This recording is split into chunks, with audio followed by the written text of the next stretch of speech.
My name is Hyla Crane, and I'm the Executive Director, and we're thrilled that you could join us for another episode of Art Center Live.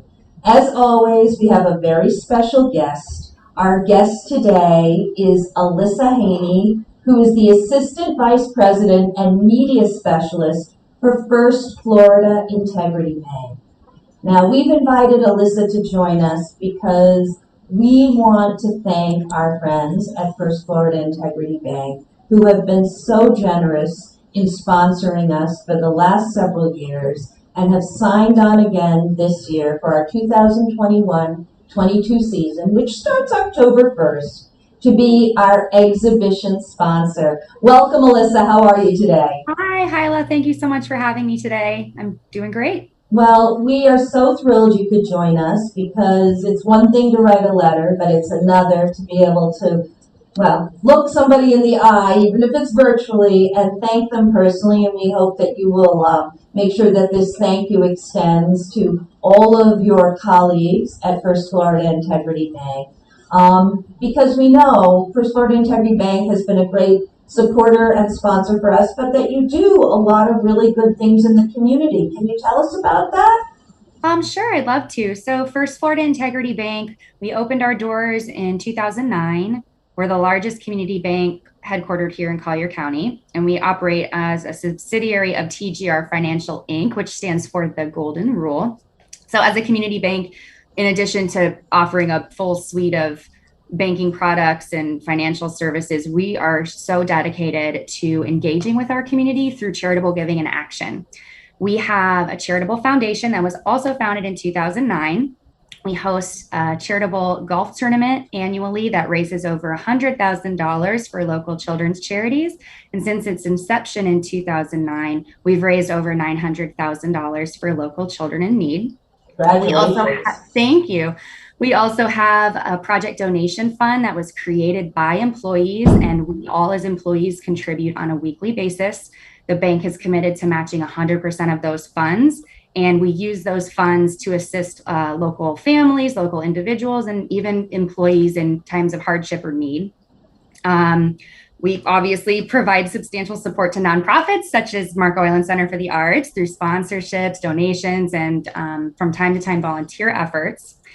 And my personal favorite thing about working at First Florida Integrity Bank, on an individual employee level, we are all encouraged by leadership to find a local cause that we're passionate about as individuals. So whether it's a children's charity or historical society, and for myself, it's the arts, we're encouraged to just give our time, talents, and treasures to the causes that light us up. So service to others and service to our community is so ingrained into the fabric of the organization. And I know our president and CEO, Garrett Richter, he learned the mentality of learn, earn, and return from his father. And when I used to hear that phrase, I kind of viewed it in stages of life, learn, earn, return. But here at First Florida Integrity Bank, I think it translates to a more holistic approach, because every day that I come to work, I feel empowered to do all three. So we know the saying, happy employees make happy customers. So whether you're a customer or not, feel free to stop by any of our locations. And we do have our new branch right on Bald Eagle Drive. Stop in for a cookie, say hello, introduce yourself, and don't be a stranger.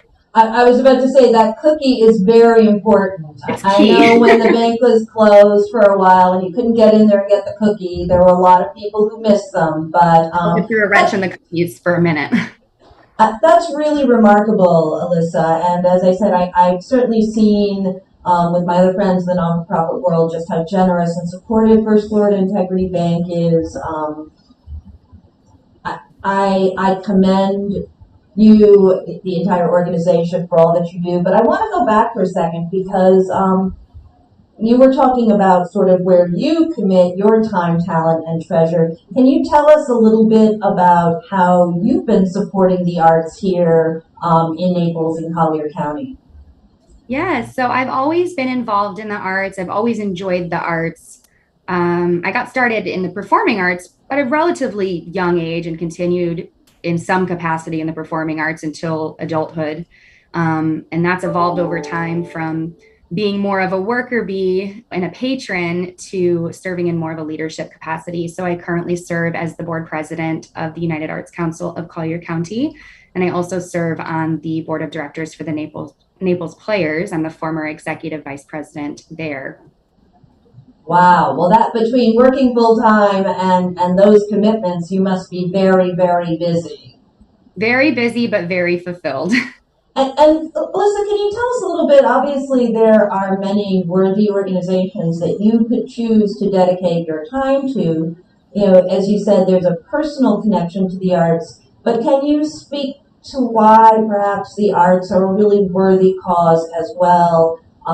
That the sort of value of arts to community. You know, you talked about service to community through the bank, but what do you sort of on a personal level see the value of arts to our community at large? I feel like if you had to ask me the same question 2 years ago, my answer wouldn't be much different. But specifically since March of 2020, in not only our local community, but around the world, COVID-19 has shed light on so many economic, social, and political issues.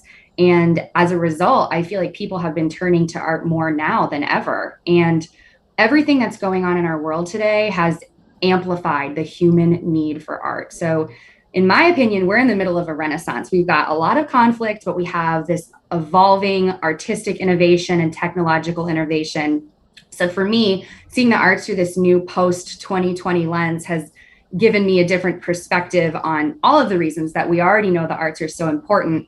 But I think the most important would be that the arts allow us to connect on a more universal human level, in a more human experience, which I know I can say for me was really important during quarantine specifically. But you know, we're globally grappling with inequalities that have always existed, and they're just maybe a little more visible and striking now. And art really gives us a chance to not just understand ourselves, but to understand each other on a deeper level. I could not agree with you more, Alyssa. It is something that we emphasize here, something that we believe, that we advocate as to the importance of why the arts put us in touch with our sense of humanity, and also provide a space where people can come together, can experience, and hopefully be in a safe space to come together to work things out. So I agree totally. Now, you mentioned that you are a performer, and I happen to know that because most recently, this past summer, you were performing at the Naples Players in the production of The Wedding Singer. Can you tell us a little bit about what that was like? Of course, it was thrilling, it was interesting, it was terrifying. I kind of grew up as a young adult, not as a child in the theater. I started as an orchestra pit musician there in 2005. And I did that for a little while. And suddenly I looked up on the stage one day and I said, that looks kind of more fun. I want to try that. So I performed for a while. And from there, my relationship with the theater evolved into stage management and working backstage and doing scenic things and props. And then from there, I realized I was a really great advocate for the volunteers of our organization, which is really volunteer driven. And I had just joined the board of the United Arts Council, but I felt like I would be a really great fit as a board member for the Naples Players to advocate for the people who make the organization run. And so I took a bit of a break from performing for about 5 years and to kind of focus more on a leadership capacity. And something about the pandemic and just there was finally live theater again and I could finally see a show. I just felt called to audition. So I just wanted to have fun with my friends and my family, and certainly everyone at the Naples Players is family to me. So I auditioned and I ended up being cast as Julia Gulia in the summer production of The Wedding Singer, which was our first major musical since the summer 2 years prior. So it was heartwarming to be back in a space that we all love and call home.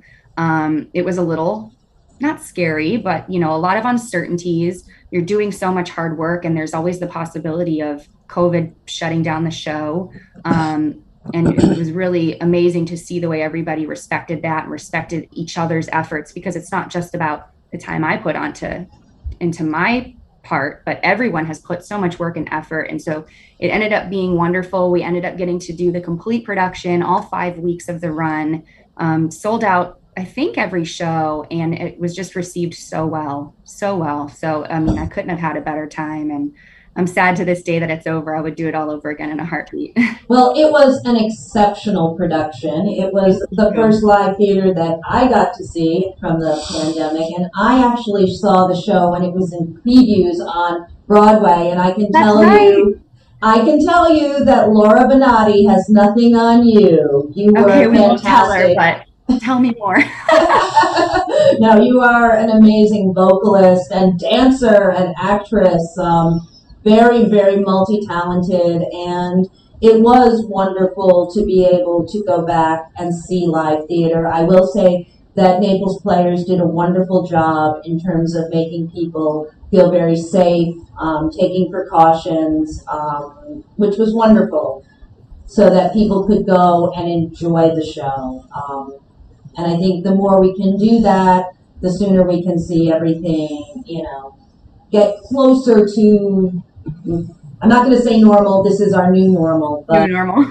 a return where we can enjoy a lot of those live things without sort of the potential for a little worry in the back of your head about what's going on. It was really, really wonderful. So you are a non-for-profit arts board member, an advocate, and a performer. I think it's amazing when you've been on the board to stand up there and perform as well. I think it's remarkable.